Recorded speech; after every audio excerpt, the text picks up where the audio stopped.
This is our 4-degree storage room, our shorter term store, and our minus 18 degrees Celsius freezer, and that's our longer term seed store. Between these two rooms, this is where we've got 100 million seeds from over a fifth of Australia's flora, and I'll take you inside. So this room's a bit like walking into your fridge at home where you might keep milk, and the one in the middle's like ice cream storage or maybe vodka, depending on what you keep in your freezer. And this is an example of the way in which we store our seeds. It's all very space efficient. It's hard to believe that this is a fifth of Australia stored right here, but you're probably standing in the most biologically diverse location in the country in terms of species diversity.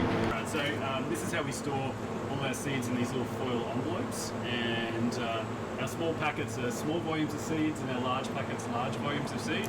This is a Eucalyptus solcidii, and the details on the packet link to our database where we can tell just how many seeds are in there, the viability of the seeds, who collected it, where they collected it, the other species from around where the plant material is from.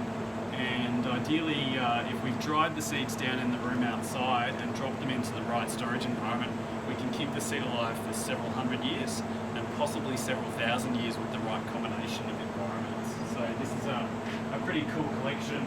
Larger volumes of seeds are stored down in the larger packets. It's pretty much as simple as that.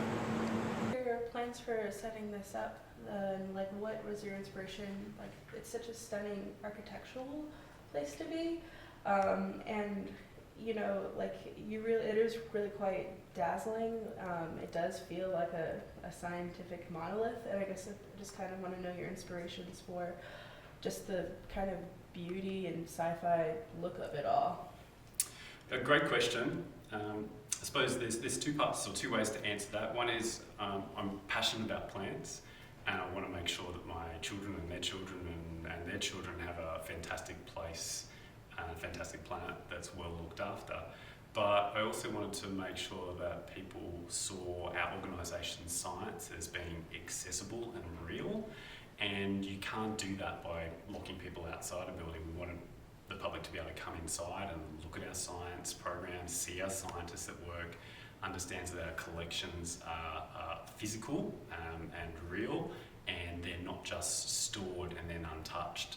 Our collections can be regrown if and when required, and hopefully repopulate not just individual plants but perhaps whole landscapes if we do our homework right.